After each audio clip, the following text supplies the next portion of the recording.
40 chess. Yeah. 40 chess. 40 chess. Let's get it. Yo, is that T-Dog? 40 chess. 40 chess. Hey. 40 chess. This a trade show. Patreon where the trades go. Tap in and watch. That's what you came for. Ain't gotta say my name. They know my name, bro. What's good, man? We got McNutted in ATM. Always start off the show with a trade from them. You should always make sure that your trade is in. Patreon, why not be a Patreon? Know you wish you could spend every day with them. Tap in and say what you gon' say with them. South Harmon can fill up a stadium. Next time you log in, make sure that you bring a friend. We about to kick off, let the day begin. Go follow the socials. 40 Chess FF is posted. If your trade is an F, you get roasted. Go like and subscribe for the crew. Apple, Spotify, and the YouTube. You know Cooper got the warp too. Let us give you a walkthrough. 40 Chess. This is 40 Chess.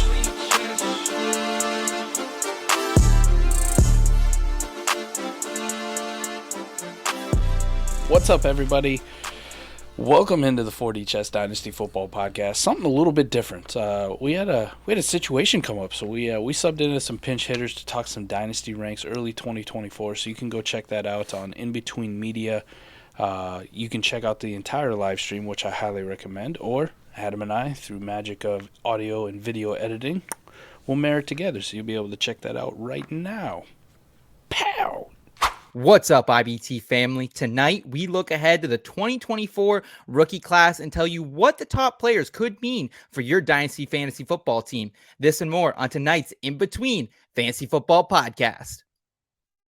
Cause I've been in tune, out of touch, coming off the bench, trying to shake the funk, check your stat line, see who's up, that over under hit too clutch. And I'm trying to avoid getting carried away with the jet sweep, sleeping on a trick play, predicting all of my moves like they seen every play. And so I'm running it back, head down, get out of my way. And it's for the law with only one thing to do. I guess I'll say a prayer and put it all on the line for you. What they don't know, something they haven't seen. I find a gap on the screen and hit them right in between. Yeah, I got it, and I got it.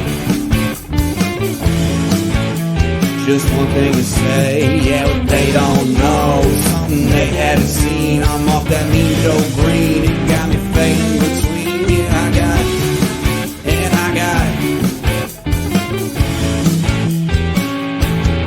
The In Between Fantasy Football Podcast.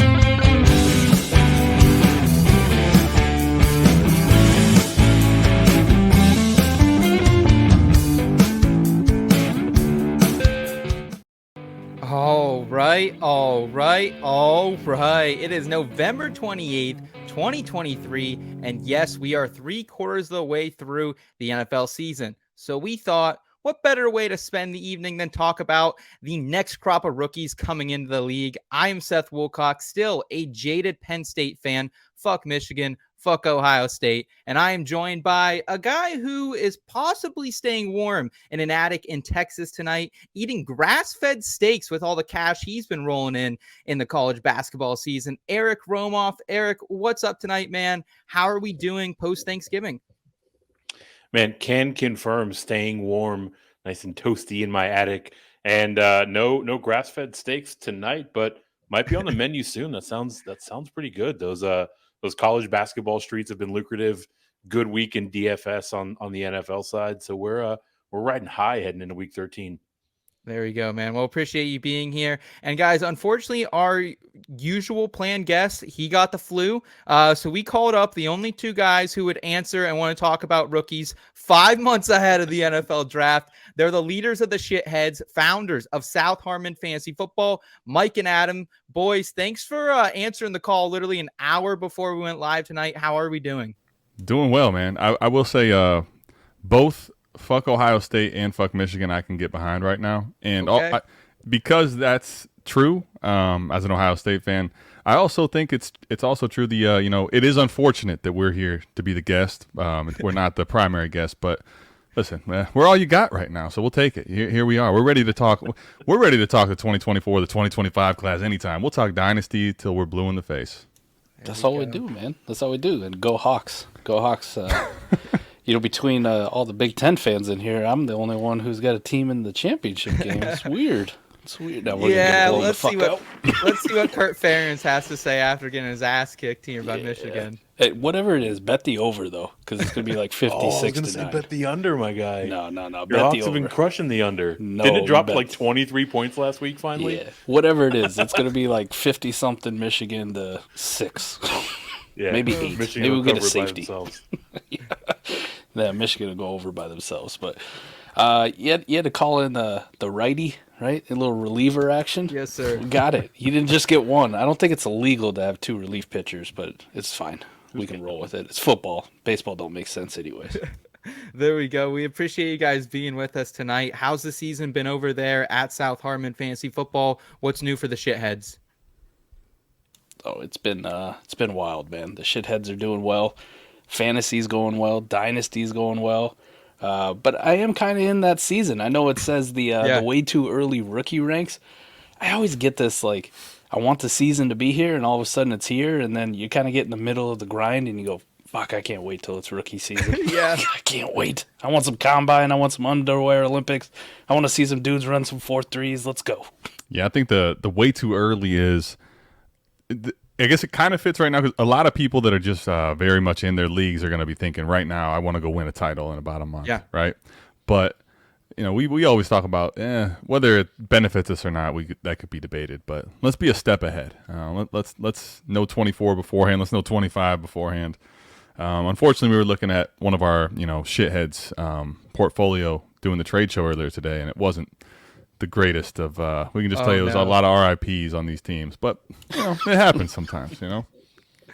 And this is a great time, as you guys kind of alluded to, because we're primarily a redraft show here, but this is kind of the time where you're getting the itch. Even in redraft, you might have a couple dynasty leagues, and you just want to look ahead because there's not a lot to do right now. Trade deadlines have kind of passed. That was our last week's episode, getting you guys ready for that.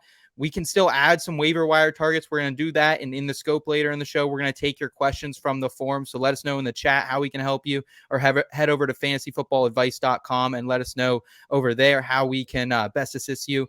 So we're going to go over Jeff Bell's rookie dynasty rankings. He provided those for us graciously before he got the flu.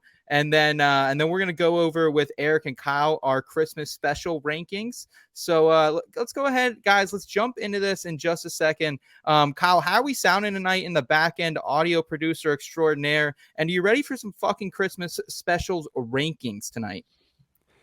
Hell yeah, I'm ready for Christmas special rankings. All I do all year is wait to talk about what I think about Christmas television specials. That's how I spend January through November. So you are stepping into a gauntlet. I'm letting you know that right now. I will say it's one of the last things we talked about Saturday before you left the house. A couple beers were going on, some other things going around the fire. And I remember we walk inside and it was the end of the Grinch, the new Grinch. And Kyle's talking shit on that. He's talking shit on the Jim Carrey Grinch. So that's kind of what brought up that conversation. I thought we'd roll that into the end of Rave Rookie Reviews tonight. So just be ready for that, Kyle. Be ready, man. You should be ready. You're the one. You all need to be ready. Whoa. Kyle stays ready. He's ready to go. Shout out to the IBT family in the chat as well tonight. We appreciate you guys. Looks like we got some shitheads coming over. Fizzle Dollars, let's go. What's up, man? Good to see you. We got Joey Cheesestick, LFG, Albert. Good evening, IBT. Good evening to you, Albert. We appreciate you, man, as always. Joey saying, Mike, first half Iowa, 0.5, gonna be a sweat. You getting down on that with our boy Joey? I might bet the under on that one. I might bet the under on the half a point. It was so good for a sweat. Guys, let's go ahead. Let's jump into it here with Rave Rookie Reviews.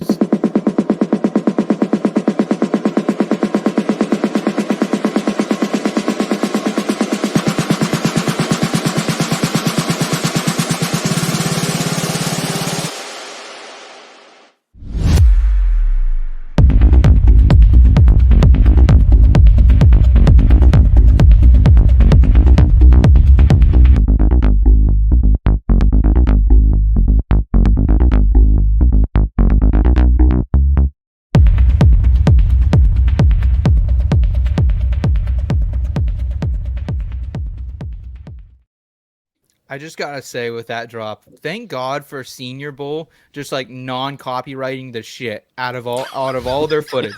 I have no idea why there's so much free Senior Bowl footage out there. You can't find these guys in college. You can't get them in the pros. But listen, you need some Senior Bowl footage, Eric. You know where to go, man. Yeah, man. Senior Bowl's doing it for the culture, right? Just get that footage, get it out there, let people use it. Like, shout out. They're also they're pretty gracious with their media passes too. You can get there and cover those rookies pretty easily.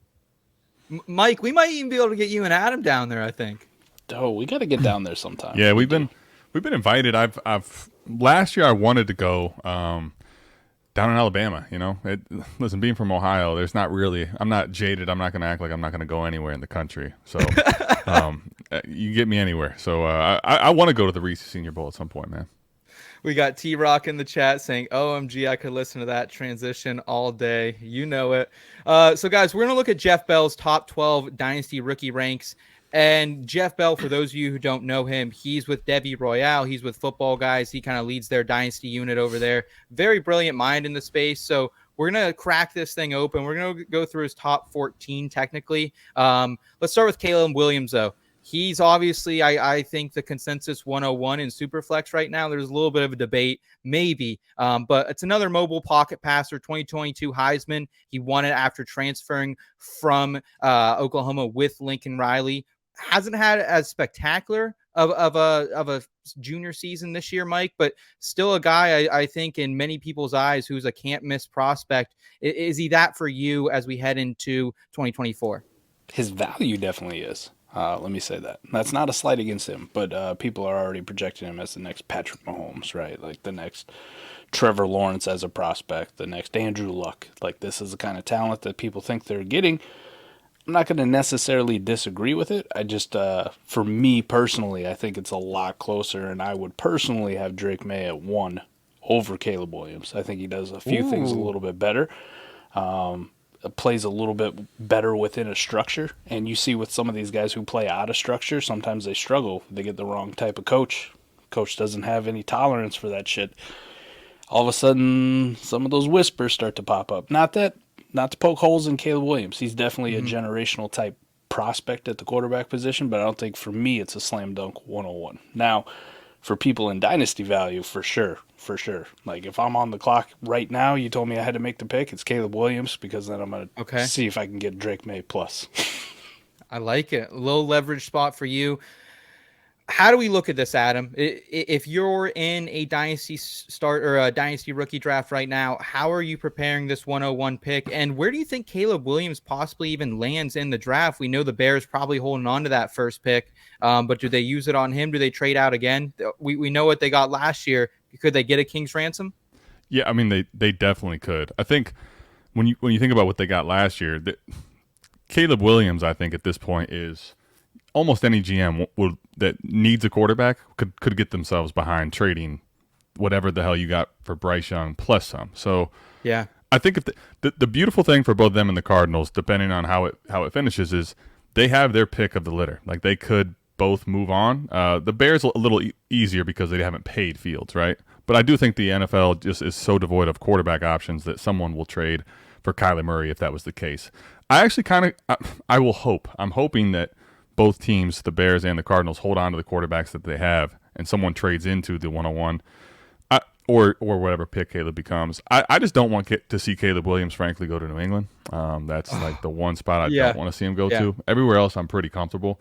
I'll say for me, to Mike's point, the top 3. So I have a very big tier break, I think, right now at the 3rd spot. I'll include Marvin Harrison Jr. as one of the in values again. He's not a quarterback in Superflex, but he is going to be probably right there with Jamar Chase in the top 3-ish. You know, A.J. Brown, CeeDee Lamb, for Fizzle, who's here. Let me make sure. I would have not said it if it wasn't for Fizzle, but we'll appease him today. You know, he's going to be in that mix. So I think when you look at the top 3, I'm very interested, if I have the ability to get out of 101 and go to 103 if possible, 102 if possible. Like, that's something I think you can definitely get done, and I think the reality is I'm not going to be unhappy walking away with any one of those 3 players. Okay, let's talk about Marvin Harrison Jr., the guy you just brought up here. Maserati Marv, I can say it in my Gus Johnson voice. I could hear him say that all day. I love when Gus Johnson rips that out. The back-to-back 1,200-yard seasons, 14 touchdowns for him once again here, Eric. Where does he rank for you among wide receivers day one in the NFL as far as a dynasty lens is concerned? Yeah, I mean he's clearly the far and away the top rookie wide receiver in terms of dynasty rankings, right? Looking at the dynasty rankings overall, I mean, I was gonna qualify it with depending on where he lands, but realistically, almost regardless of landing spot, he's gonna be sniffing around the top 5 pretty quickly, right? Like he's such an incredibly polished prospect. Like he has everything that you're looking for in terms of his ability to get off the line, to create separation, to win contested catches, right? Like he checks so many boxes that, regardless of what offense he falls into, he's immediately going to be their top pass catcher and really draw some pretty heavy target volume from day one. All right, I want to play a quick game. I'm just going to throw out a couple names, and you guys tell me, would you rather have this wide receiver or the pick that could secure Marvin Harrison Jr.? Let's start. A.J. Brown. Give me Marv. Give me Marv. A little bit safer. Oh, I had to let Mike go there. It's Marvin Harrison Jr. for me. So, him being the Eagles fan, I had to make sure he said that first. I'm in agreement. I think too, knowing for me anyway, the way the game works in Dynasty is when that pick becomes available to have it. Like if I have the button on him or it's AJ Brown, that whole time of year is just everybody wants youth. So that's another reason why I'm saying that. Okay, Eric, where do you stand? Yeah, sweep it. Right. I think that's really there at the line, right? But when you're talking about a guy that is going to be turning 27 next year in AJ Brown, right? Like, you can do a lot with an incoming stud rookie if you're trying to build up your own roster. You want to flip him for pieces, right? Like, I mean, I know I just said I would give him top 5, and it still feels gross to say out loud, but yeah, I would go with Maserati Marv. Let's go. What about Fizzle Dallas saying CeeDee Lamb here, guys? Where are you going on this one? That's why I had to appease him, man. Put him in the conversation. Just make sure he felt warranted. I think he is there though. Actually, I do. But I'll still take Marv. Eric, Marv. Any digression? Marv for you too? Ooh, I'll digress. But I'm higher on CD than most. Okay. Jamar Chase, last one. I will still take Jamar Chase. Same. and honestly, I'll just say the CD and Marv and Jamar Chase thing comes down to little tiebreakers and the way that the community is going to view. I just know everybody is going to get so far ahead of themselves on Marvin Harrison Jr. that the only people I'll take straight up ahead of him in Dynasty right now, guaranteed, is locked in Justin Jefferson and Jamar Chase. Just think about this though with Marv. He is just as good, if not better, as a prospect than Jamar Chase. Right? We saw one dynamite year from Jamar Chase. Yes. And then COVID happened. We didn't see Jamar Chase. The fervor wasn't at this level at this time for Jamar Chase before he came out as a rookie and entered the NFL draft. It was a much slower build-up, and then people are like, oh, yeah, remember, that guy was amazing. We got to go get him. And he started extremely high without that fervor. Marv has already blown through this, and it's only going to keep going up from here. So when you talk about dynasty values, it's not that I think production-wise, I'm not saying that Marvin Harrison is going to be better than CeeDee Lamb or A.J. Brown, but I always keep the dynasty value in the back of my mind because there's going to become a time and there's going to be a lot more people interested in my Marvin Harrison Jr. share than there would be a CeeDee Lamb or an A.J. Brown because they go, oh, they're old, or one of them's got Mike McCarthy and that guy could screw him over next week. So when I talk about these guys, it's always from a dynasty value lens, and we have so much off-season time where you're able to capitalize on that. I love it. Let's talk about the third player in this pack of 3 to start off the Dynasty Rookie rankings, and it's Drake Maye. You alluded to him as potentially your QB1, Mike, quarterback out of UNC. He's still only 21 years old. This kind of another mobile pocket passer, exploded as a freshman, 400 yards, 34 TDs, but kind of regressed a bit here this season, only 24 touchdowns. But he has some pretty good rushing upside here as well, Mike. Is that why you prefer him over Caleb Williams? And do you think that rushing production can follow him to the NFL? I really loved Sam Howell when he was at USC and a lot of things he did in that offense. And now you're seeing it this year that Sam Howell is actually a pretty damn competent quarterback, right? Like you and I talked about him, Seth, when you were on 4D just a couple weeks ago about how I wanted to buy a lot of Sam Howell, and I'm buying into him. Drake Maye, to me, from the moment he stepped on the field, looked like a 6'4", 230-pound Sam Howell. Exactly like it, just bigger. No size concerns. There's some issues within that offense. You know, people are going to talk about, well, he threw some interceptions. That team as a whole, the offensive line still wasn't very good. His best receiver by far was Devontae Walker, and that guy didn't play for most of the season because the NCAA was on their bullshit. You saw him have some monster games when Devontae Walker was cleared and came back and just fit right into that offense. I would have loved to be able to see what Drake Maye could have done with a full season of chemistry with him. Yeah. But this season really didn't give me any more concerns than what you should have already had, what you have with young quarterbacks in general. Landing spot's going to be a big one for him, just like Caleb Williams, somebody who's going to be patient and actually not try to rush him and put too much on him right away. But he's got all the talent in the world. Mobile, can throw, rocket arm, accurate when he wants to be. Decision-making needs to be worked on, but so does it with Caleb Williams. Adam, your thoughts on him and potentially maybe a landing spot like the New England Patriots as reflected here in the chat? Yeah, I think so. With Drake Maye, I'll just say in the vibes I'm getting right now, it really reminds me a lot of, from the community anyway, of like Justin Herbert. And now Mike's very high on Drake Maye, okay. right? I'm very high on Drake Maye too.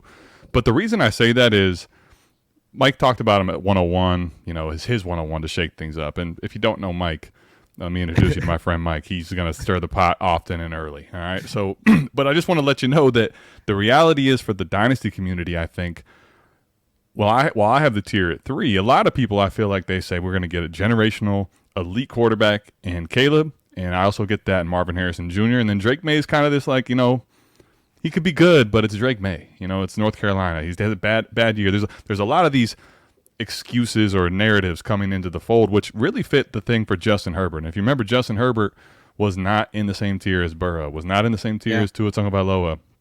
That draft class, he kind of slipped. And I think that the way Drake Maye plays, the ability he has, and kind of that little bit of, I don't want to truly call it stink, because it's not to the level that Herbert had, but the fact that he's not being discussed really for most people in that same tier is why, for me, I feel there's a lot of like this Herbert vibe for just how his dynasty value is. But I also see the way that he plays as that way. And we saw Justin Herbert recently run for like 80-some yards in a game. I absolutely think Drake Maye has that ability. I don't think it's something he's going to just, you know, design runs in this guy that's elite rushing talent. But the upside, I think, is there to get out of the pocket, to scramble, and to make plays with his legs when they're there. So for me, Drake Maye's checking all the boxes. So that's, again, why I say 103 for me is where the line is just like, if I can be in the top 3, I think it's monumentally different than the picks 4 and below. Eric, what do you do if you're in a situation where you have one of these top 3 picks? Let's say Maserati Marv is off the board and you already have 2 great quarterbacks. What do you do? Do you move the pick? Do you hold on to the pick and make that selection for one of these top quarterbacks and just ride that out? Or how do you dice that up?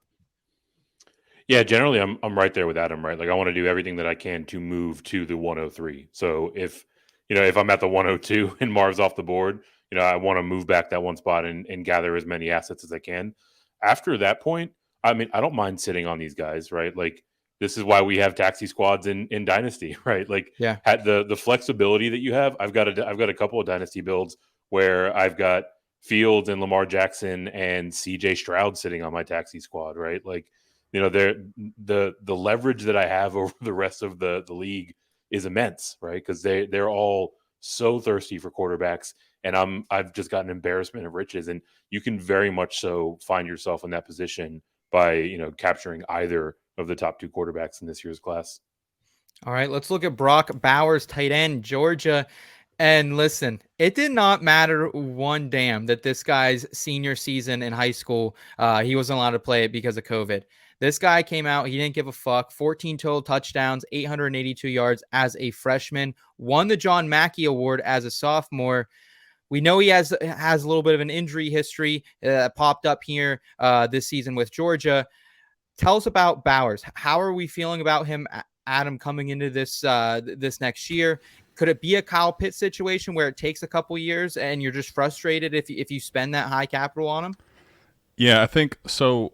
With Brock Bowers, it's interesting, and I think timing is going to be huge because if it was just Kyle Pitts, right? You alluded to him, and Kyle Pitts had an unbelievable rookie season. You remember, different offensive situation, Matt Ryan in his last year, right? And then all of a sudden, we get Arthur Smith coming over, and you see how monumentally different the scheme is, and how much they're using him, and how little they're really throwing the ball to him at all, and how different his value is now than it was going into the year after he came off this incredible season. Now, people would, if it was just that one, I think people would remember that and they'd kind of be a little more jaded with Brock Bowers. But now we're coming off this year, guys, where you got Sam Laporta all of a sudden in the mix at tight end 1. You got Dalton Kincaid starting slow, but people are starting to see Dalton Kincaid really matter. And I think those two guys in particular getting very high up in the dynasty rankings for tight end is going to bring back this dynasty absolute allure for Brock Bowers. And frankly, for me, the tight end position, so this is no knock against Brock Bowers, but the way dynasty works, and for me, fantasy football and the way I'm viewing things, you have got to be in a extremely high tight end premium, 2 tight end type league at all. And I'm talking extremely. I'm not talking any of these juiced up ones. I'm talking 2-point tight end premium plus or something.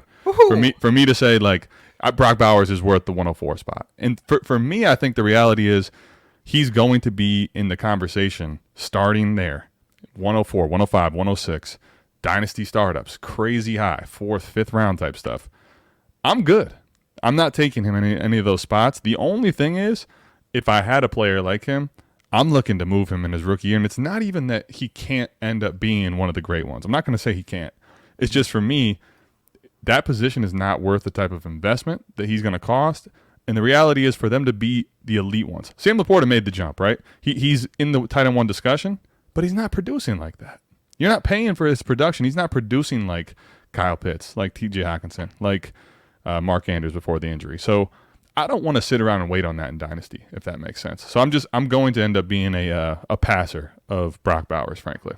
Eric, this is probably music to your ears because you hate to be the guy to overvalue some of these one-off positions, specifically the tight end. Yeah, I mean, say it louder for the people in the back, right? Like I had a fully loaded dynasty team where I took Dalton Kincaid at the 109, and I felt really gross about it. Like for me, you go address tight end when you're in a win now window, right?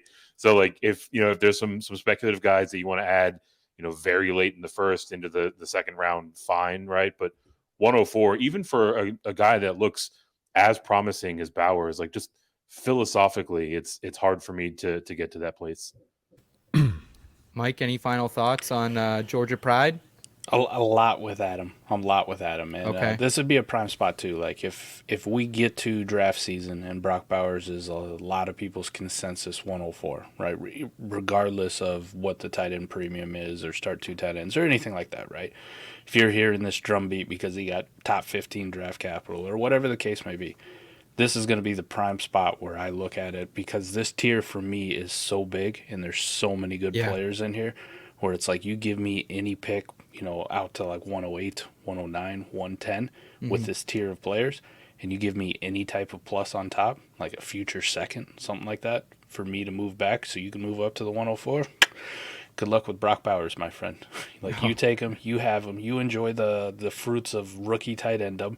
When if they hit, they probably don't matter. They're not really changing the game for you in fantasy. So you have fun with that, and then I'll go select one of these awesome wide receivers or this third quarterback in this class or whatever it may be.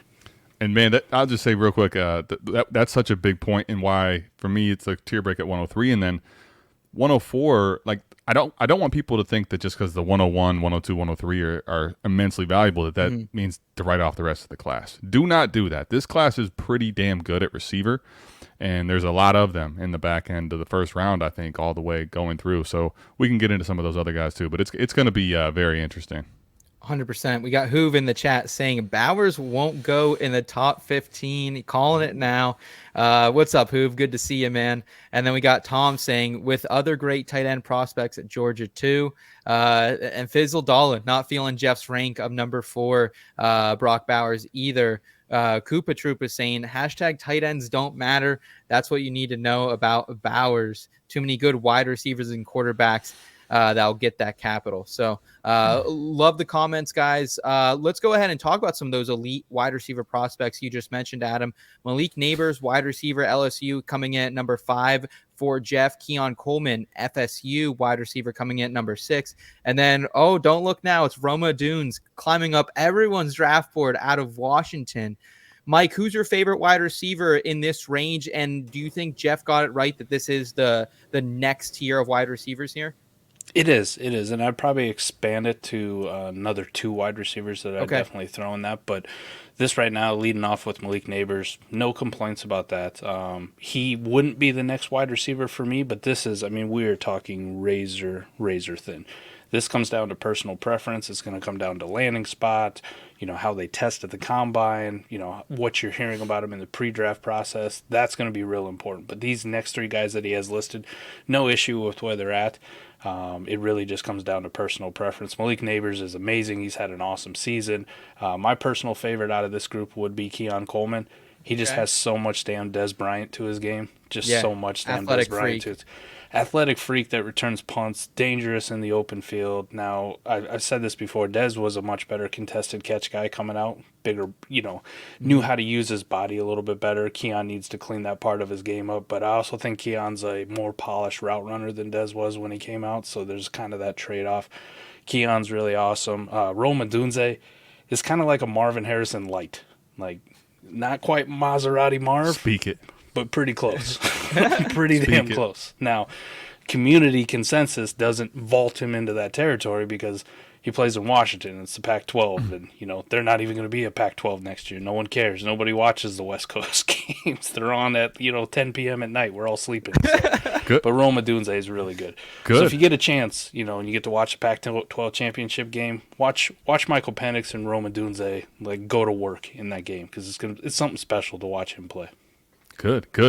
More for me and you, More for us. Go Will Ferrell on that one. I can't wait to watch him play in the bowl game and to get shares of him in Dynasty. For me, it's such a clear tier of those 3 for me. And they're up. Mike's going to talk about the 2 behind, and they're not really that far behind. That's why I talk about this 24 class being so deep. For me, Igbuka from Ohio State definitely should be considered in the mix here. But I'll say that Roma Dunze, man, is he's going to probably end up being the 3rd person in my rankings for this. I really think he has the upside that gets into the elite territory the way he plays the game. Eric, right now, I mean, he's moving up all the NFL draft analyst board, potentially a top 5 pick now in the draft.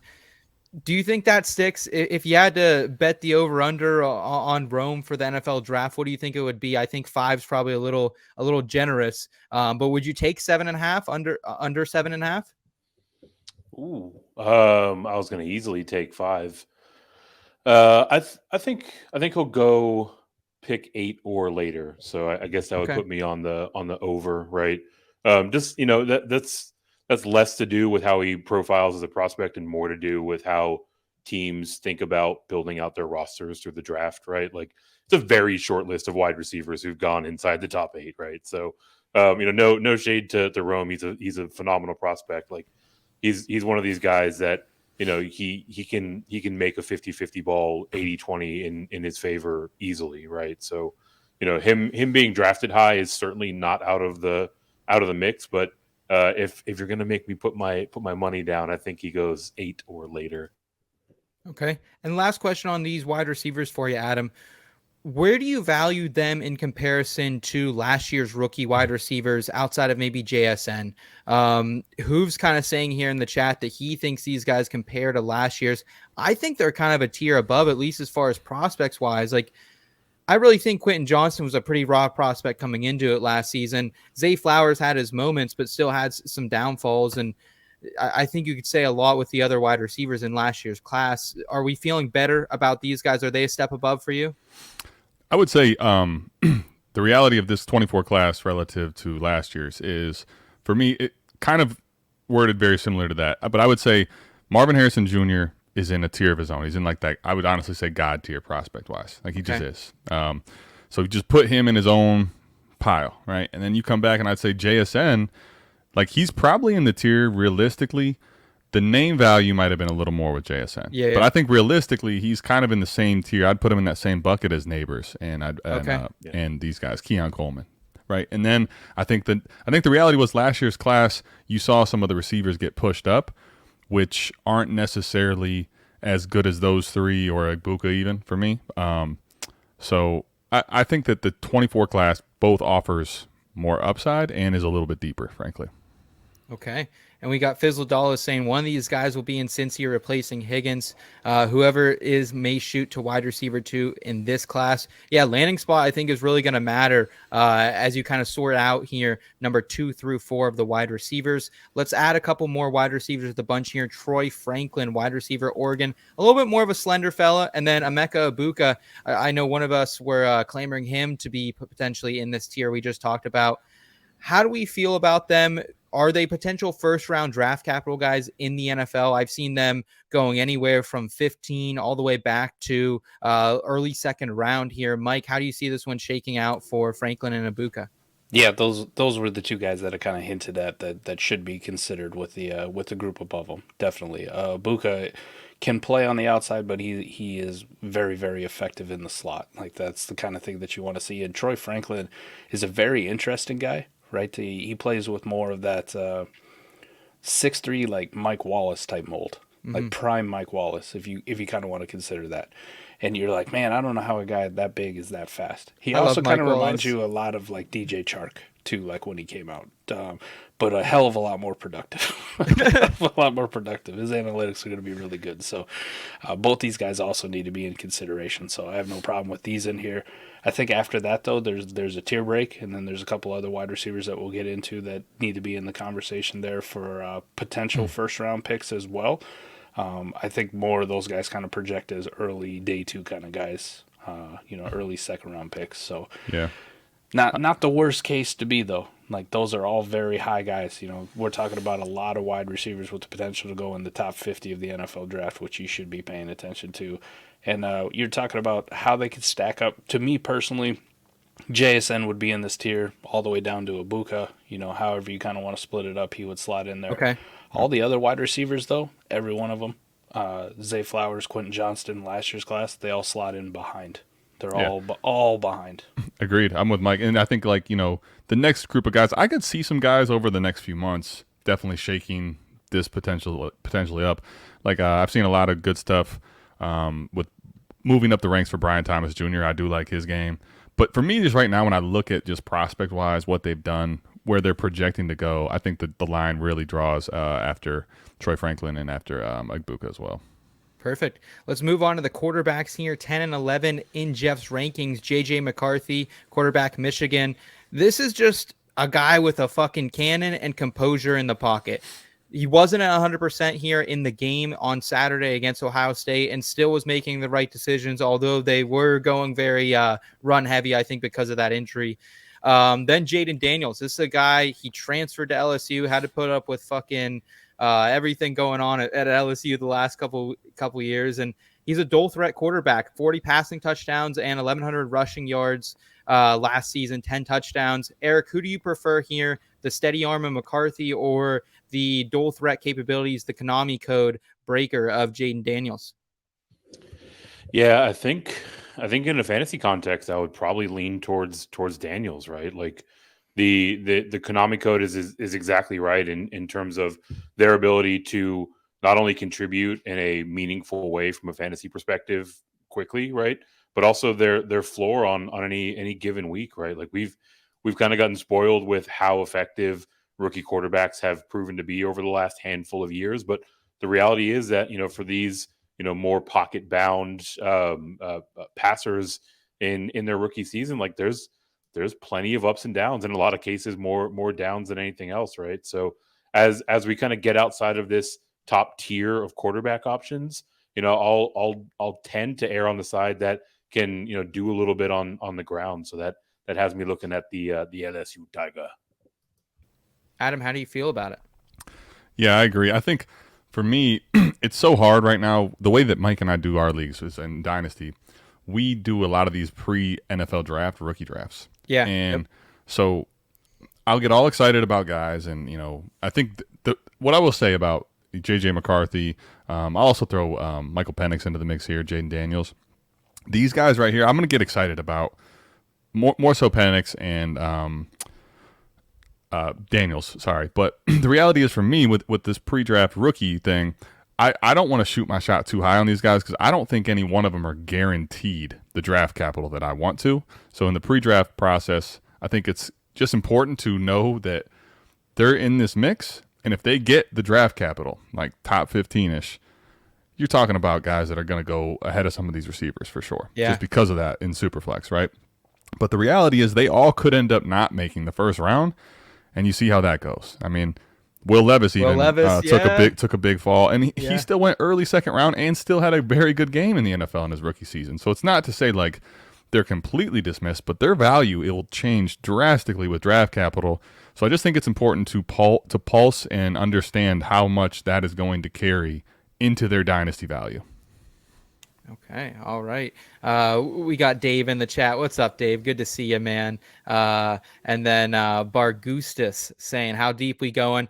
We said 12 in the header today, but we're actually going to go 14. So hang around for that and make sure to hit that like button. We appreciate you, man.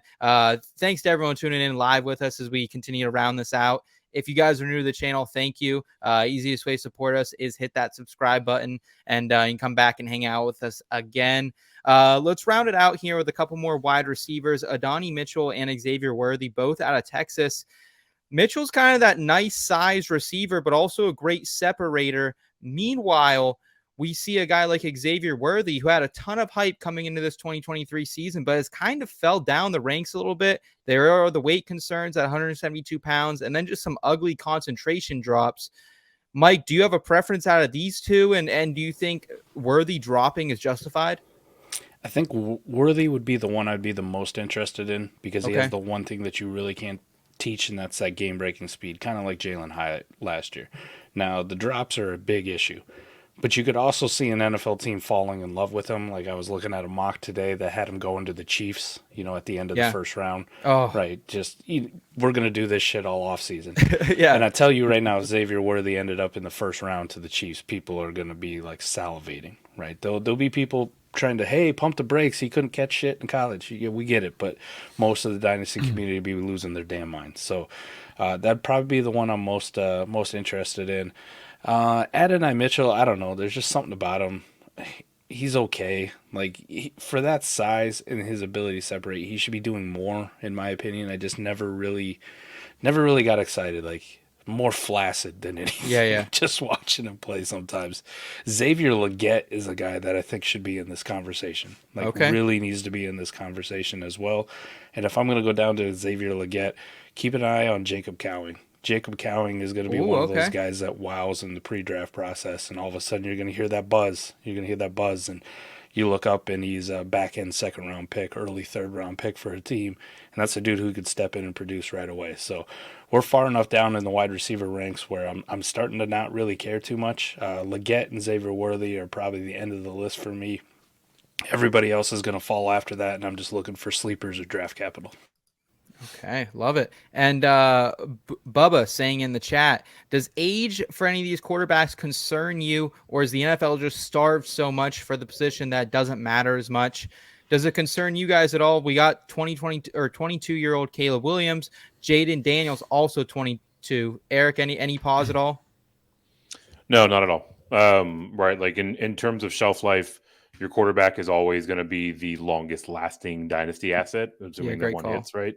And the NFL is so starved for viable starting talent at this position, right? Like, obviously there's going to be haves and have-nots any given year, but like you go out there and look at PJ Walker making a start this week, DeVito making multiple starts, right? Josh Dobbs being like a coveted draft or coveted trade deadline asset, right? Like, that tells you all you need to know about how much value even just functional NFL quarterback has. So, any of these guys fall in the right spot and hold the job for a while. I don't care if they come in when they're 22 or 20 or 21. It's fucking crazy how many backup quarterbacks we're seeing right now, fellas. Like, put on your bootstraps, because we have seen some shitty football as of late. And I think it's kind of an epidemic that's not going to get any better until we change maybe the fields a little bit more to turf. And I think there's also just a little bit of a lack of offensive linemen, really outside of a top 5 for a team, maybe if that. And I feel like it leads to more injuries for quarterbacks. So, Mike, any concern for you on the quarterback's age here? Because I'm with Eric and I'm not concerned. No, I'm not concerned at all. And if you really think about it, too, one thing I wanted to touch on, we listed a couple quarterbacks in Jaden Daniels, who's got a lot of excitement, J.J. McCarthy. But don't forget about Bo Nix. Don't forget about Michael Penix. Bo Nix is an old fucker. That guy's been playing college football for, I feel like, almost as long as I was in college. But all these guys are entering this time of year with a realistic opportunity to be the QB3 in this class, to be a top 15 pick, to be maybe a surprise like top 7, top 5 even. Some team really falls in love with them and they take another quarterback. I think the most interesting thing would be, it's hard to project how many quarterbacks we're going to get in the first round. And like Adam was talking about earlier, that really determines, whether I'm interested in you in Dynasty, right? What's your draft capital? Did the NFL team take you in the first round or not? Did they take you with a premium pick in the first round? Like, those are all the tiebreakers you look at. The biggest thing I have right now is it's so hard to project who that guy's going to be, right? I can tell you flat out right now, if you could tell me J.J. McCarthy was a QB3 of this class and he went in the top 15, and Jaden Daniels was a QB4 and he went in the top 20, all those wide receivers I talk glowingly about, move every one of them down the list. Wow, really? Okay. Every single one of them. We play in Superflex leagues. Quarterbacks run the world. I don't need another wide receiver on my team that's going to fall in that 12 to 32 range. There's a billion of those dudes out there, right? Because it doesn't stop at 32. We keep talking about them till it's in the 50s. So I want the quarterbacks because that runs Superflex League. So the problem is I can't tell you who that guy's going to be. And right now I have no idea. Could be any one of these guys. And there's dudes on this list that we didn't even talk about, right? Like, what if Carson Beck goes on a great run here? He's been playing really well to end the season. He's draft eligible. He goes out and wins the Natty, like has a perfect season, plays really well. NFL scouts tell him your draft stock's high, you're going to be the third quarterback off the board. Maybe that's the dude, right? So just think about that when we're trying to rank these guys, and you're like, how there's no quarterbacks above these wide receivers? Because we just really don't know. Some team could hate J.J. McCarthy and he doesn't go in the first round. Hell, he could decide he wants to come back to school. So we're just kind of in this spot where we really don't know yet who this QB3 is. But I can tell you, once we do have it solidified and I know that they went into the first round, they're moving up above a bunch of these wide receivers. Yeah, I mean, to the age question, it doesn't matter. The NFL starved enough, and I remember a guy that was almost 30 getting drafted in the first round as a Browns fan, Brandon Weeden, so baby, yeah. But none of these guys are that, so I'm good, man. I'm good. How old was Brandon Weeden? 28? He was 28, going to be 29. He was almost 29 when he got drafted. For example, it was 2012. All right, I just got home from playing college basketball. He was almost 30 and got drafted after I was done playing college at 22. So it was insane. Oh, good old Brandon Weeden. We got Tyler in the chat saying, great stuff tonight, folks. Can't wait for Dynasty rookie season. Deep class, and seems like with NFL roster movement next season, a lot of opportunity for incoming rookies to hit. Yeah, this is going to be a great 2024 class. It's been great to see them on the gridiron in college this year as well. Draft prospects. What's up, guys? What's up, man? Thanks for tuning in tonight. Buddy? We appreciate you. Guys, let's go ahead and round it out here with Travion Henderson, running back for Ohio State. Let's go. And this is interesting because usually running backs are pushed up fantasy drafts just because we need these guys. There aren't a lot of good ones on our rosters right now. And yet the first one in Jeff's ranking comes in at number 14. Do you think Henderson ultimately gets pushed up, or another running back like Shipley, Bucky Irving? Are these guys going to make that jump where they're pushing some of these quarterbacks or wide receivers we've talked about down? Henderson's kind of a tough case to solve. He's had the injury concerns, but he had that dynamite 2021 freshman season. Are we looking past some of this and glowing about Henderson, Adam? So I would say this, like, Travion was a guy for me at that time, 2021. I was just, oh my gosh, I cannot wait for this guy to come out. 2024 class is loaded. Braylon Allen, all these other guys. Braylon Allen, yeah. Will Shipley. But there's a couple things happening. So one, to the point, like, it used to be that running backs would go up. Now, in general, even the old, Mike and I, the old heads, the RB truthers, we've learned that, one, the production isn't guaranteed. Two, the injuries are higher risk. And three, now the entire community has come around and said, we don't care about this position. So for Mike and I, we play a lot of the leverage game that you guys were talking about earlier, right? And it's like, okay, there's injury risk. If they don't produce early, there's not enough shelf life in Dynasty. And I don't have as much flexibility in trading. So the reality for me is that the only way these guys are going to get pushed up into is 100% determined on when they get drafted and probably a little bit of who they're getting drafted by, right? Even we saw this year with Charbonnet, he got drafted to a team that just drafted Kenneth Walker. Yeah. And it in the second round, we didn't really care, right? So I think the draft capital and when they get drafted is huge and who they're going to. But I think the other thing is, for me, I'm probably not going to mess around with any of these guys in the first round unless there's just something rare, because there's too many good receivers in this class that are safer and just as well traded in Dynasty. And I can probably go and find a way to get other running backs elsewhere or later in the draft class. I don't have to have the first one in this class is the other thing. I like Rocket Sanders. I like Braylon Allen. I like there's other guys that I'm comfortable getting. I don't have to get the first running back off the board. Mike, how many actual running backs do you see going in day one or day two of the NFL draft? I remember last year at this time, I'm screaming Chase Brown and all these names that just didn't really come to fruition here come April. This is going to be a tough one. How many running backs should go day one? The answer is 0. But I'm not going to put it at 0% because we see NFL teams do stupid shit all the time. Travis Etienne, Najee Harris, they shouldn't have been first-round picks a few years ago, but they were. So it is what it is at that point. I don't think any of these guys are worthy of it. They're definitely not on the level of Jahmyr Gibbs and Bijan Robinson, who we saw go in the first round. Early second or mid-second is a clear possibility for some of these guys if they fall in love with them. They are definitely more talented than if you think about Kendre Miller, if you think about Zach Charbonnet, if you think about that kind of group who were day 2 running backs last year. Yeah.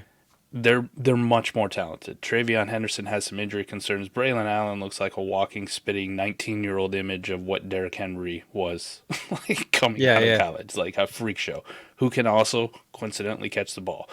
Rocket Sanders, bad year for him, but he had a lot of hype as of last year, the size, speed freak. So all these guys are extremely talented. Like Adam said, it's just going to be a matter of where they get drafted. I think early day 2 is a possibility for 1 or 2 of these guys. And the community probably still won't really care. They probably still don't. This is the beauty of this class, though. So think about this: if you're picking at the 106, there's going to be a possibility that you walk yourself into a round 2 running back, like an round 2 NFL running back that got good draft capital to a decent enough spot, and he's available when you come back on the clock again to 205 or 206. Because of all these potential quarterbacks who could go, all these wide receivers that we're going to be talking about, a guy like Brock Bowers who's going to get pushed up. And don't sleep on another guy. Sanders, man. Don't sleep on another guy at the tight end position who's going to test like a freak athlete that people are going to start to cream their pants over. Ja'Tavion Sanders out of Texas. Yep. So this class is extremely deep. The second round is going to be amazing to have picks in. I know everybody's going to want the first-round picks, but if you can gobble up these second-rounders, like these contender seconds that people just throw around like they're nothing, take them. Take the 210. It's going to be a decent player. It's going to be a player with some upside. So it's just great, too, that we've gotten all the way to 14, and we just bring up the potential first running back. And then I'll give you 3 right after it. Right. I don't know who it's going to be. Braylon Allen, Rocket Sanders, Neal Neal is a hell of a running back out of Kansas. Like, that's a guy that you really should pay attention to.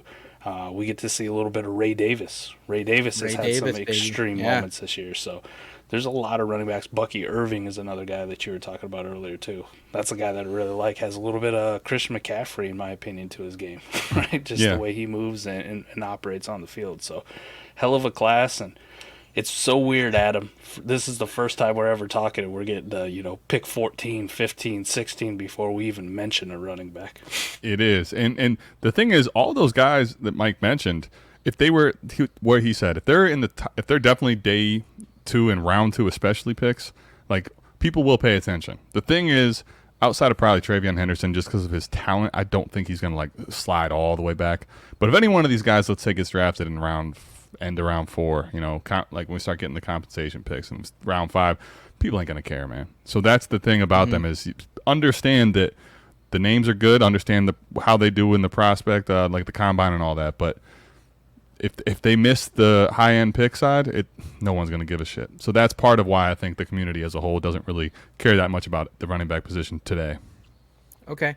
And I like what you said about the second round picks kind of being worth potentially a little bit more if you need a running back in this year's upcoming draft. Eric, who are a couple guys you might be potentially selling if you're not a contender? Cortland Sutton kind of comes to mind for me. I don't know what his future in Denver looks like. Marquise Hollywood Brown. I think maybe Marvin Harrison could end up on the Cardinals, and that takes his value way down.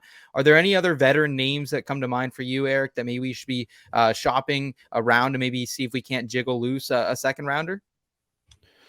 Yeah, I mean, some of these names you can probably get more than a second rounder. I guess it depends on the market of your dynasty league, right? But like, I operate with pretty hard and fast rules around age, right? So like when a running back is in their age 26 season, like, they need to be off my roster about as fast as I can get them off.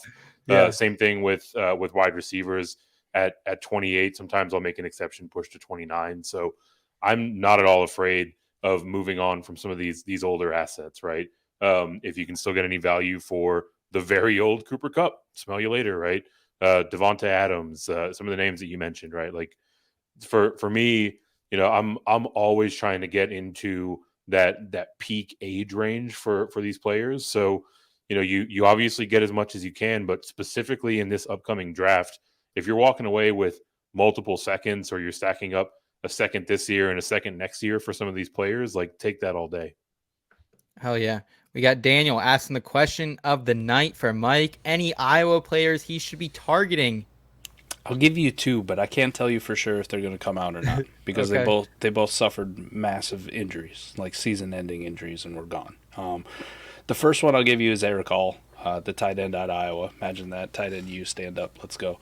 I don't know if he'll be able to have any eligibility to come back. The college eligibility rules anymore confuse the shit out of me. You got dudes coming back for your 7th, 8th year, it feels like. They've been in college since I was in college, which was a long time ago. But if he does come out, has no eligibility remaining, by all means, look at Eric Hall. And surprise, surprise, another tight end, Luke Lachey. I've been on big Luke Lachey since probably about week 2. I was a little skeptical that he was going to be the guy. Week 2, he was entirety of Iowa's offense right up until he got hurt. Now, the problem with him is I think he'll probably come back. He has eligibility remaining, so he'll probably come back to Iowa and play out another year there.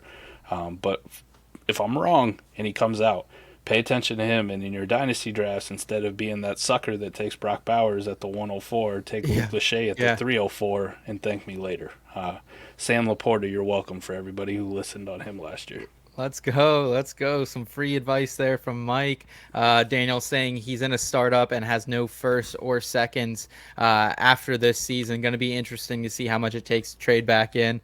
It gets more expensive the more you wait, in my opinion, Daniel. I think that the more rookie season gets a little more hype behind it, it's going to be tough. Guys, we have a lot more in the show left for you. We're going to talk about our top 5 Christmas specials, then get to your questions in from the forum and in the scope. But we are going to first let Mike and Adam go. Guys, thanks so much for blessing us with your time today. How can we best support you, South Harmon Fantasy Football, and all the shitheads moving forward, man? Oh, man, just just keep doing what you guys are doing, man. I just like having friends in this space. I'm not going to come on here and promote my own shit, but you want to come check it out, go look at South Harmon stuff or find me on Twitter. It doesn't really matter at Michael. But that's all I got. I'm not a big promotional guy. I just really appreciate hopping on. This is the second time I think I've been on this show. A few times I've done stuff with Seth. Eric, you're awesome. Love everything you guys got going on over here. So even though it was last minute, Adam and I like, fuck it, we'll move some shit around. We got this. We're going to come on and hang out with our buddies, man, and talk Dynasty football and rookies. So that's the best way to support us, is just keep being good content creators and really good people. Absolutely. Yeah. And this is my second time coming on with these guys, Eric and Seth. It's been fun. If you want to support us, you can go check us out, our South Harmon stuff. But South Harmon FF, YouTube, X, I guess my ATM 40 Chess is pretty bad follow, so that's why I normally don't promote it. But yeah, you want to check our stuff out, that's where you do it. But yeah, keep doing what you guys are doing, man. I love seeing the growth and seeing the show production and what you guys are doing. So just keep at it, man. Great stuff. Thank you, guys. I greatly appreciate it. And your guys' friendship is not taken light either, man. Seriously, it's been one of the blessings of my 2022 is getting to meet the guys over at Shit. So thank you guys so much. Make sure you guys are opening a new tab on YouTube, checking out South Harmon Fantasy Football. Thank you guys so much, and we'll catch you soon. Thank you. Appreciate you guys. We'll see you next time. We'll have to do this again real soon here, and maybe a follow-up once we get some more rookie information. Yes, sir. Let's do it. Let's do it. All right, we'll catch you guys later. Thank you. And now we're back. And we're back. Mike, man, it was good though. You see, like, I wasn't sure if the old arm was going to hold up, and relief pitch easy, man. Dude, I'm also thinking too, like, they're gonna try to get us out of there. Like Seth probably feels bad. He's gonna get us out of there within 15, 20 minutes. Like, it'd be bang, bang, boom, and I'm like, shit, I got another 2-3 hours in me, boys. We'll keep going. I was gonna say, second rounders. The only thing that sucks is like the way Mike and I go. It's like we got to pick 14. It's like we kind of got a little bit of blue balls on round 2, which we figure we can air out here a little bit and get to some Q&A. I've never talked with Jeff. I think we might have had some disagreements on Twitter. That's probably about the only thing I know about Jeff.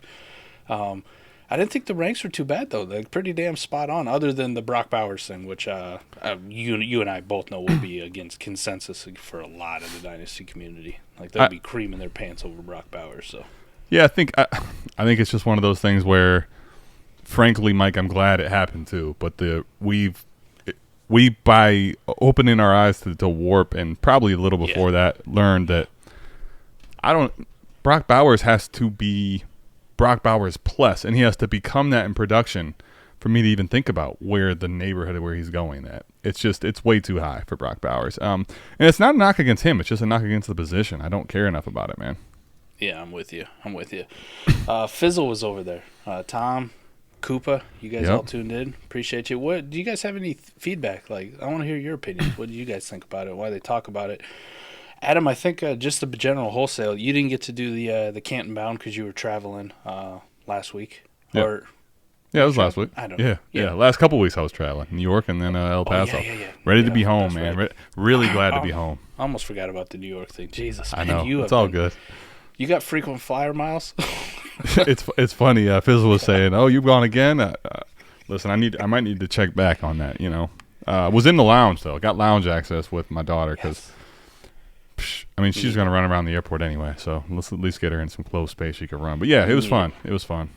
I think the biggest takeaway though, like I had on Canton Bound when I was going through it, I'm so excited about this 24 class just as a whole because, anytime you get a potential of, and realistically, let me just say realistically, there's a chance that you get like upwards of 5 quarterbacks in the first round. Yeah. Like, that's a real thing that could happen. I think it's probably more like 4 on the high end and more realistically 3, but 3 feels like a lock at this point. The way the NFL's drafted quarterbacks in the last couple of years and the way the quarterback classes have been, Kenny Pickett last year, obviously not turning out the greatest outside of C.J. Stroud, but Bryce Young, the way he's been playing, not so good. But the need for quarterback feels like the NFL's thirsty as they've ever been, right? With all these turds coming in, Joe Flacco coming in off the streets now and playing for the Cleveland Browns. Holy Santa Claus! Say it ain't so, Joe. You start a draft class with the potential 4 or 5 quarterbacks in the first round for Superflex leagues, and all of a sudden I'm like, ooh, Yeah. let's pay attention here. We got damn near half the first round filled out. It's just quarterbacks. And then you throw in, realistically, 6 to 8 wide receivers that could be first-round NFL picks or early day 2 guys. Holy Santa Claus shit. And then a guy like Brock Bowers. And I think that probably that was the biggest thing about doing that podcast last week and then doing it again this week with Seth and on In Between Media, the IBT guys. Adam, man, we're getting to the second round before we even talk about running backs, before we even talk about these sleeper types, before we even talk about the tight end 2 of this class who's an athletic freak, right? Yeah. Jatavian Sanders. So, woo, 2024 is shaping out to be a hell of a class already. And we haven't even had any of those Senior Bowl guys, those late risers, those Luke Musgraves or Christian Watsons, those fucking guys that come out of nowhere Tajay that nobody's Spears. heard of. Tajay Spears, right? Fuck. But okay, see, we got some comments back in here, but let me just say it this way. I think, okay, what's crazy about the 24 class and where we're at today, we got really into, and 23 became very ahead of its time in the year of 2021, really, right? Building up the in between the 2020 season and 2021 season, the 23 hype started, which, if you just think about that, that's like if we're talking about 26 right now. Like, that's right? Like, think about that. So we built up 23 to be this just, you can't wait. I mean, you have no idea what 23 is going to do to the landscape of the game. Now, fast forward all this time later, CJ Stroud's lived up to the hype. Rich, I think, lived up to the hype, but it was in such a short window and then got hurt. I don't know what that's going to really do to his value and if he's going to retain, right? And what he's going to be in the future, no one really knows. That's completely question mark wild card. Bryce's look bad, but then you look and you think about it. The reality was that position of running back was massive in 2020 and going into 2021 and even in 2021. Look at where it is today. And 2023 was built on a lot of these running backs. So that class that ultimately was built up to high heavens, like, really failed us. Now, fast forward, 2024 was talked about as, go get those guys. There's some really good running backs. But the running backs, we don't care about it all, but this class has both quarterbacks and receivers. And if you like tight end or you don't, it has 2 guys that are ultimate upside tight ends. So, Mikey, now all of a sudden, what's great about this class, you have such a deep receiver room. You have, to your point, I think the NFL now, think about the NFL in 2022. All they took was Pickett. 2023, there's 3 of them. All these teams are still thirsty. We'll see how many go. But even let's say if it's only 3 quarterbacks, Mike. If it's only 3, this class is going to be great. If it's 4 or 5, that just adds upside into it. But what's awesome now is that some of these running backs ultimately will be going for almost nothing in leagues. And you might be able to get some of them late. Ultimately, too, at that position, do we even have to care? Like, we may not have to care. You may not even give a shit. You may just be able to clean up at the depth at receiver and quarterback, man.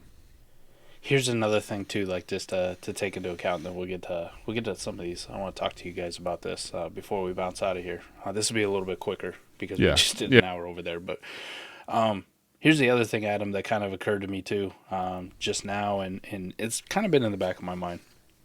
But think about the NFL draft as a whole, right? It's 32 picks in the first round, okay? Somebody gets first-round draft capital for fantasy football, we're interested, right? I don't give a fuck who you are, right? You be a quarterback we hate. You go pick 31 in the NFL draft, we go, oh, shit, maybe I should take another look at this guy. Right. For fantasy purposes, I should you at pay least attention. are going to dive into it, right? Right. Think about a lot of these draft classes in the last couple of years. A lot of these defensive stars. A lot of these guys coming out all over the place, right? Last year, Will Anderson. Houston moving heaven and earth to make sure they could get Will Anderson, too, to go with C.J. Stroud. Adam, some of these mock drafts I'm looking at have maybe 10 defensive guys total in the first round. That's 22 offensive players as first-round picks. And even if you say 7 of them are offensive linemen, 8 of them are offensive linemen, you're talking about 14 potential skill positions for fantasy football or dynasty that are going in the first round of an NFL draft. there's only 12 picks in a rookie draft in the first round. So that means we actually have the potential of a guy getting drafted in the first round being available at the 201, the 202, the 203, etc. Here's one thing, too. I want to play a little fun game with you because you watch a lot of college football just like I do. Sure. Right? Like we pay attention. I mean, we're not campus to Canton guys. Those guys are. Well, hold on. We are. We're just not to their level, right? We're doing a podcast over there. We're not. That's true. Technically, we are. We're like diet. We're interns. Exactly. This is exactly what we are. We're interns. But I got to say some names here, right? This is a CBS mock draft of the NFL, right? Hit me. Tyler Nubin. Any idea who that is or what team he plays for? No idea who Nobin is. He's a safety from Minnesota. Projected because we cooked his ass. That's, I guess, probably why. Braylon Trice. I don't think I know who he is either. Defensive end from Washington. Okay. Oh, you know what, Mike? I feel like I knew that name, but I wasn't sure. I watched that game with them versus Washington State over the Thanksgiving break, so that's probably where I heard it. But I was like, man, I can't really figure out who that is. So I did see him a little bit, but that's the only time I saw him this year. Cameron Kitchens. Definitely no idea. I'm not in the kitchen often. Safety for Miami. Leonard Taylor, the third. I knew the second, but don't know the third. He's a defensive lineman for Miami. Okay. They got some studs, huh? Jared Verse. Okay. Where's he going? These are all first round picks? I got Jared Verse. I knew Jared Verse. Florida State. Fizzle, no. Okay. Defensive end. He's a unit. Okay. A unit. I saw him play this weekend. Yep. Kalen King. I don't think I know that name either, man. Now you're schooling me. I don't know any of these defensive guys. Penn State cornerback. I don't know. What's his name? Would he? Sean would be going crazy, man. All right. Dallas Turner. Don't know Dallas Turner. I don't know any of these dudes right now so far. I do know. I knew Dallas Turner, Alabama defensive lineman, edge rusher. They have too many though, man. It's hard to keep track of them all. Yeah, that's fair. Cooper DeJean. Are these all first round picks though? Yeah. Okay, so how many total are in the mocks? I thought you said there's only like 10. Yeah, this is 12 in this one. Now Cooper DeJean is your guy though, right? Yeah, cornerback, cornerback. Yeah, I know him, but okay. Nate Wiggins, corner from Clemson. Kool-Aid McKinstry, a lot of people have heard of him, like kind of a well-known guy. Alabama corner. Chop Robinson, Penn State. He's projected in the top 12, defensive end. Jerzon Newton, Illinois defensive lineman, projected in the top 10. No idea who the hell he is. Chop Robinson's only 20, man. I know. But this is my point. A lot of these guys, I watch a lot of college football, and not a lot of these guys have stood out. Like in the past, you kind of have a good feel for some of the defensive players coming out, right? Like right.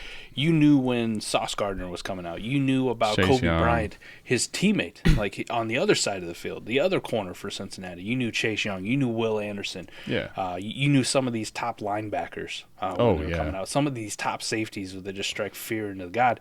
A lot of these dudes, man, for as much college football as I've watched this year, I'm like, who the fuck is that guy? Like, well, you know what's crazy, I've though? heard of this fucking guy. What's crazy is I think he's projected in the first round. No wonder that there's only 10 or 12 because maybe this isn't a very good defensive draft. Well, I was actually going to say, though, what's crazy is starting to play some IDP leagues this year. Not a ton still, right? But, like, I still pay attention to the defensive side of the ball in college. I pay more attention to the NFL now. I've always paid attention to it, but I maybe am doing little deeper dives, watching even on the weekends, on Sundays, right? Like, oh yeah, I got him in the shit IDP. Let's go. Can we get a sack? Can we get a tackle? Mike, honest to God, I think I'll start to pay more attention to it in college, but this year I don't think the names really have stood out. And if you just think about the 24 draft class, like, at least from what I can tell you is there's not a Will Anderson in this class that, you know, someone's like, holy shit, man. Like, you got to go get him as far as, like, locked in top 3-5 type of value. I'm not saying somebody won't go high in this class, but the name is not a household name. There's not a guy that really sticks out to you in this class. So, not to say it won't be a decent class. And, like, maybe there's some really good players here, but it's not a deep one anyway at the high end level. Yeah, Yeah. Just looking at this mock draft too is kind of interesting. The defensive guy goes number 1 overall, which I could tell you that I already questioned the shit out of this draft. Well, I was gonna say maybe that's why we don't know the names, because I don't envision that happening. What I was gonna ask you is, but the picks are interesting, right? What's the kid's name? I know him. It's crazy first name. Illinois guy, supposed to go pretty high. Newton, I think, right? Ooh. Oh yeah, Jerzan. There you go. Yeah, like I know a couple of the names, but not like a lot of them. I get you. So this mock actually has Marvin Harrison Jr. Being the first offensive guy off the board, number 2 to the Cardinals. Mm-hmm. So Kyler Murray, what's up? That'd be fun. Caleb Williams, pick 3 to New England. Okay. Now I'm not too worried about New England unless Bill Belichick is back and they decide to not get Caleb Williams any weapons, because he'll be doomed to fail then. Now, if they got a new GM, new coaching staff, and they surround him with some pieces, like, I don't give a fuck. It's New England. I'm not gonna get scared off by that. Yeah. Drake Maye at 4 to the Falcons. Yeah. Jaden Daniels 5 to the Giants. Fuck you, Daniel Jones. This is where I was trying to think, man. There's another guy that I thought for sure would be on that list. Is it Lassitier, the corner? I thought is going to be going the first round pick for sure too. He didn't make it. Wow. Okay. He's coming out of Georgia. Like that. Those are the 2 names I really know for this class. But anyway, regardless, what I was going to say is that with the quarterbacks pivoting, we talked about this with the IBT guys, but Mike, I think quarterback 3 in this class is going to be supremely valuable, as far as not like he's not going to step in as a Drake Maye or Caleb Williams, dynasty value wise likely. However, that is the wild card, I think, about 104 and 106, like that next range, where right now I lump 104 to probably 1 first round, honestly. Let's just call it like that, realistically, right? And the reason is because I don't have a locked-in quarterback asset. But the wild card upside of 104 to 106 is if you have a chance to get Jaden Daniels, who's a 5th overall pick. It ain't 103, but it is. You're going to want that player a lot more, I think, than you will some of the wide receivers. So that's what makes 104 to 106, I think, wild card range for me. Let me throw another one in then for you. Like, what would you do? Let me ask you. Okay. You talk about that, right? So Jaden Daniels, like, fuck, man. He went 5th overall to the Giants, like a 104. Daniels, right? Yep. But what if this happened? Bo Nix to the Vikings at pick 20. Now you have a 4th quarterback off the board. So I think that's why I say 104 to 106, because I bet you just the 20th overall pick might push him down, but Mike, I bet you I'd be sitting sniffing around like, is he gone at 106? Did he make it through? Oh, he's still there. Okay, can I trade back into the 107, the 108 for something that's a regular wide receiver price? Okay, can I do that? That's I think where I'd be on something like that, right? Yeah, if you were to tell me that we get 4 quarterbacks in the first round, I mean, Marvin Harrison Jr. would be the one I'm with you, like 102, 101, 103, whatever the fuck you want to do. Like, that guy's different, and he's going to be different in the Dynasty community. I'm telling you, Adam, there's going to be, out of the top 5 picks, if this were to happen, like, I don't care if it's Bo Nix, I don't care if it's Michael Penix, I don't care if it's J.J. McCarthy, I don't care if the fucking Vikings fall in love with Joe Milton because he has a combine that's fucking better than Anthony Richardson ever had, right? Right. No, I shouldn't be laughing, but I get you. Joe Milton, right? Yeah, you are. You know what I mean? No, I'm with you. I think the other great part about go ahead. The first 5 picks, 4 of them would be quarterbacks, and then we'd go, I get the receiver later. Like, I get fuck Xavier Worthy to the Chiefs. It's basically the same as Keon Coleman to the Bengals. Fuck it. Well, imagine too, Mike, if this was to happen, and somebody wants to take Brock Bowers ahead of them quarterbacks. You know it's coming. You know that's coming. Yeah, I know it's coming too. And the best part, I think, is that you'll be able to clean up later. Now, let me ask you last question, I think, or last thing I wanted to talk about here, which we didn't get a chance to over there. All right, because we're quarterback horde guys, right? And the reason I want to ask this one is I think team build really does come down to – so, for example, let's say you got 2 elite quarterbacks. Let's call it Mahomes and – so you got Mahomes, but maybe not, maybe a next tier guy. So it's, I don't know what that's, Herbert, Lamar, C.J. Stroud. I don't know if you can call C.J. Stroud a tier 2 guy yet or not, but something like that, right? You got 2 of these guys. I think he might be tier 1. You think he's Mahomes tier? Oh, wow. I think so. Okay. I'm not doing that. But point is, let's say you got a tier 1 guy. Let's say it's Mahomes, and let's say you have either Herbert or Lamar then, for the sake of the discussion. Mm-hmm. You're set at QB. Let's say it's a lineup league, not a best ball league. Because in best ball, I'm just going to take – I don't care. I'll keep taking them quarterbacks. I can probably have up to 4 or 5. Lineup. Are you taking Caleb Williams or Drake Maye and saying I can trade it for more, or do you just take Marvin Harrison Jr. there? Because the reality is you're going to trade it for something that's going to be probably – even if you get someone to overpay, you're getting a top 3-4 receiver. It's not the typical discussion at receiver. I guess the reason I bring it up. So I think, Mike, the reason I ask you this is that might be the first time, even wearing the quarterback hoarding shirt, that I would consider taking the Marv side. I think you're right. I think I'm kind of with you because they are rookie quarterbacks, and why I love them to death. I love Drake Maye. I love Caleb Williams, right? Like, I love those guys. Here's the thing, man. I've seen guys sour on dynamite QB prospects. Like, fucking Bryce Young did everything you wanted him to do in college. Everything. Tua. I've watched these guys do every single thing imaginable. Come out. Justin Fields fucking last year gave you a, top 5 QB performance for majority of the year that counted. Literally, right? Mike, he was top 5 even still then. Right. And broke fantasy at points. People fucking hated him. I think I'm with you. Like, if I was already set, yeah, I think I'm going Marv because Marv falls into that Chase and Jefferson tier where they're just different. Long term, you could probably make the case that you take the Drake Maye or the Caleb Williams as long as you were to flip them before the season started, before some hate and some stank got on them and, extract the full amount of value, the 3 first price that they're going to be because they're first-round startup picks or whatever the case may be. But I think this might be the first year ever, Adam, where I'm like, you know what, fuck it. I'll just take the receiver. If I'm already set at quarterback, I'm good. And I would say even in best ball leagues, Adam, some of these, I got 4 quarterbacks, I got 5 quarterbacks who are going to have jobs. If they make it through the NFL draft and they don't have any problems, they're not getting replaced, make it through free agency. Shit, man, if I'm already set at quarterback, let me go get Marvin Harrison because he's just different. Now, I'm not saying I'm going to start the season with Marvin Harrison on it, but, I might end up with fucking CeeDee Lamb and a plus, which would be pretty sweet too.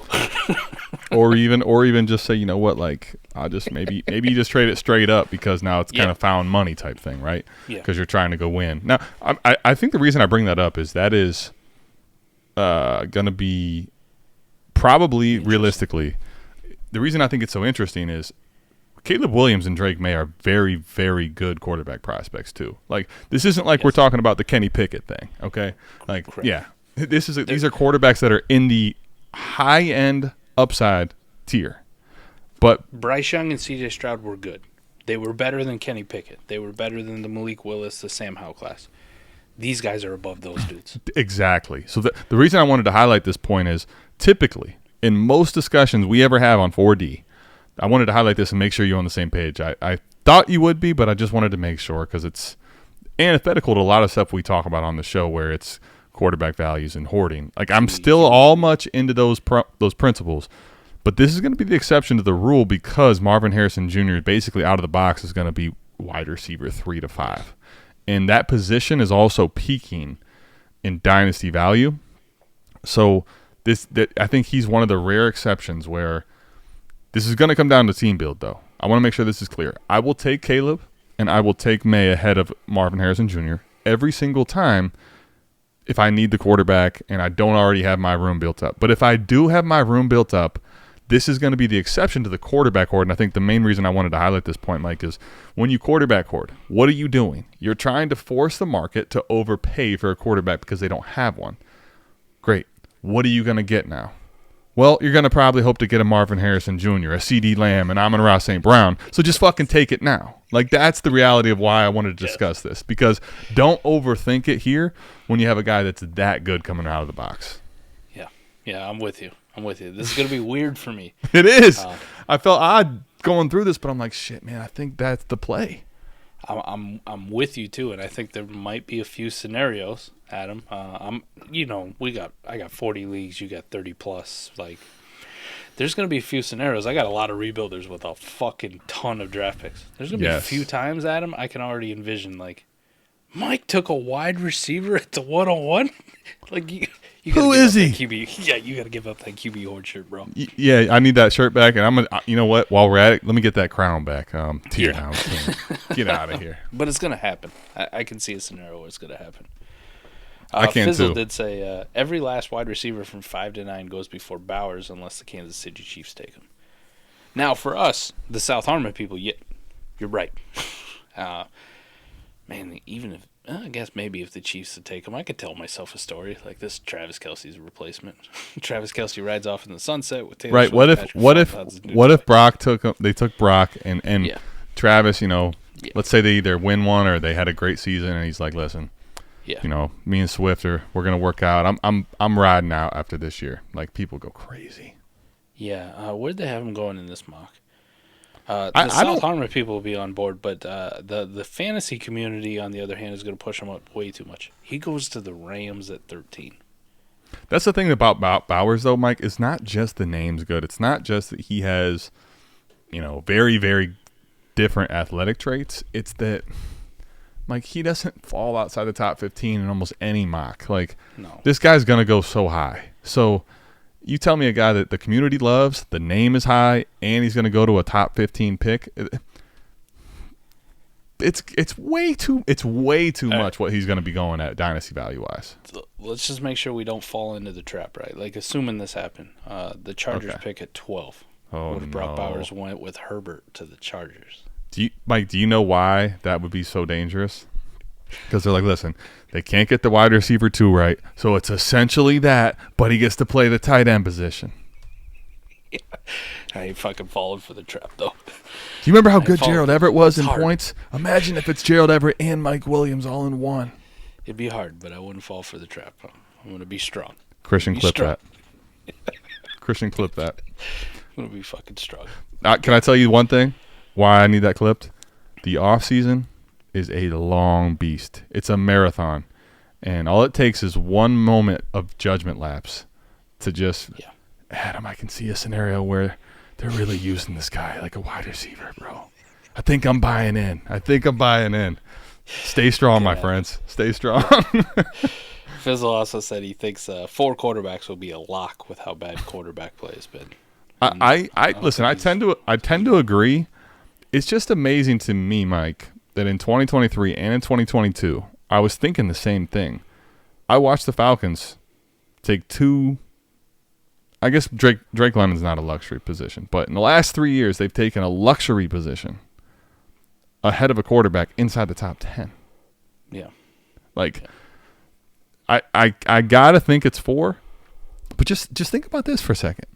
What you and I are talking about, I think you even maybe a little bit more so, but like I'm kind of on board of hoping that the Cardinals keep Kyler and that the Bears keep Fields.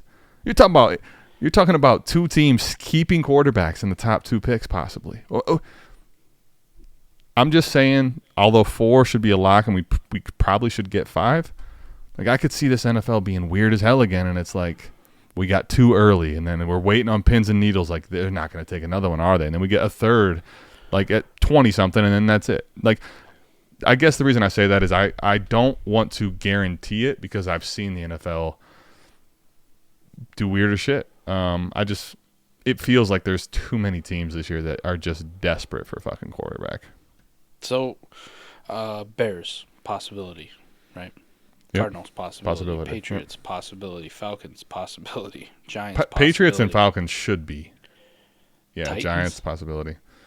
Titans, I think, needs to go from possibility to it. They should be, but I don't know what they think of Levis, man. That's the hard part. Washington is a possibility. Yeah. The Bears again, a second time, possibility. Packers, I think after this last week's game, don't think is. Can we at least say, don't?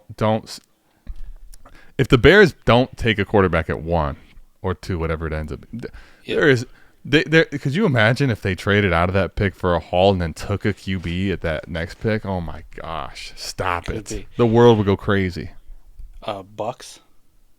Possibility? Yeah, it's absolutely a possibility. I think because the reality is now, Mike, when you get to this range, the possibility is going to determine who is in their big board and who's on and who's left, right? But yeah, these teams are all going to be a possibility. Jets shouldn't be a possibility. They're, I think, probably a necessity unless they really think Rodgers for another year. Unless he looks like dog shit when he does come back from his Achilles. It's just not there. Wouldn't that be fun if he just plays out of his awful? Chargers, no. Nah, hell no. Rams, possibility. For sure. Raiders, possibility. Should be. Lock. Colts, no. No. Broncos? I don't think so, just because the Russ contract is so strenuous. Bengals, no. Bills, no. I don't think the Saints either. They invested a lot in Derek Carr this offseason. Do they have their first still? Yeah, they still have it. Wow. Good Vikings? for them. Yes. Yeah, Vikings I think should definitely be Cardinals considered. come up again at the back end of the first round. Texans pick. Stop it. Seahawks, possibility. Definitely a possibility. I think more likely now they should be starting to think probability just because I'm not saying they won't keep Geno if they have to, but I think they're starting to see this year that like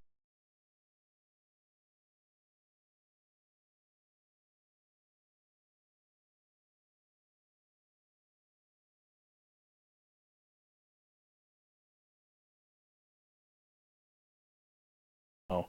49ers, I would say no. Unless something stupid's there. no, Right. don't do it.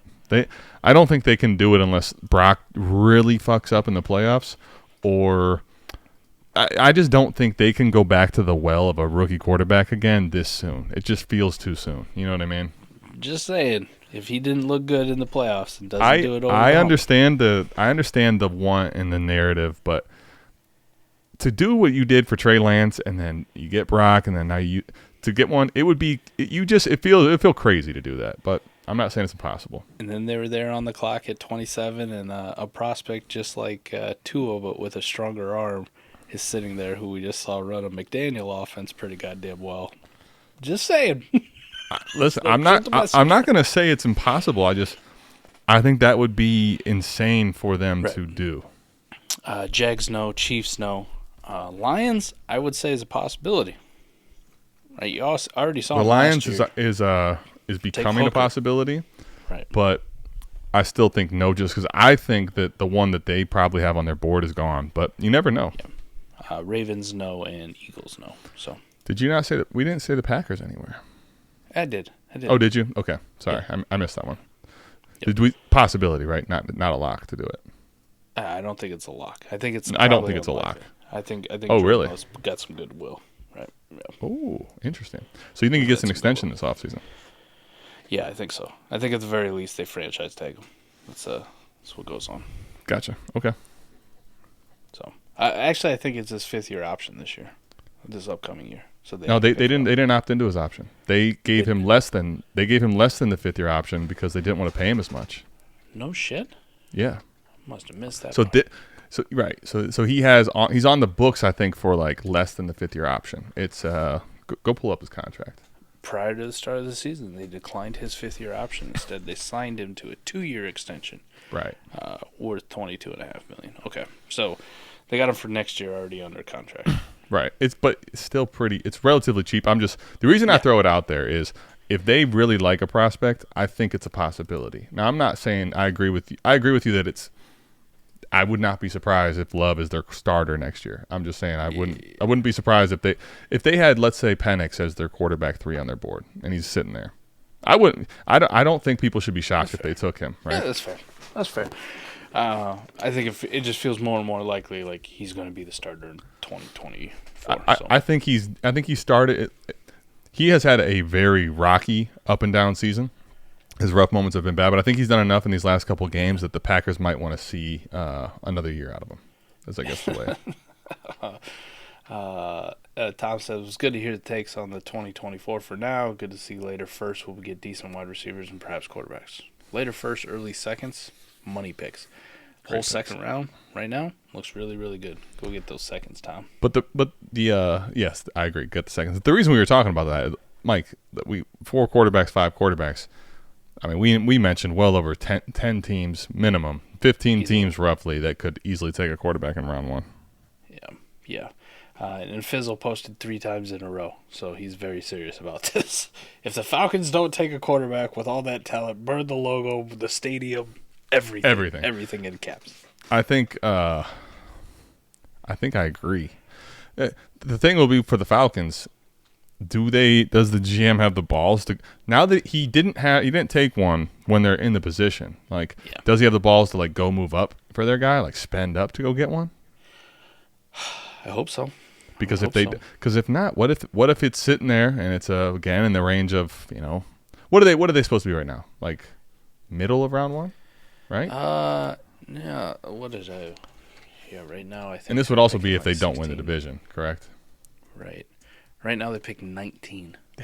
So yeah, you're gonna have to move, man. You're gonna have to move up, and that's not always easy for them to do. I'm with Fizzle though. Like, there's quarterbacks in this class. Go up and get one, man. Please do. Yeah, Falcons, man.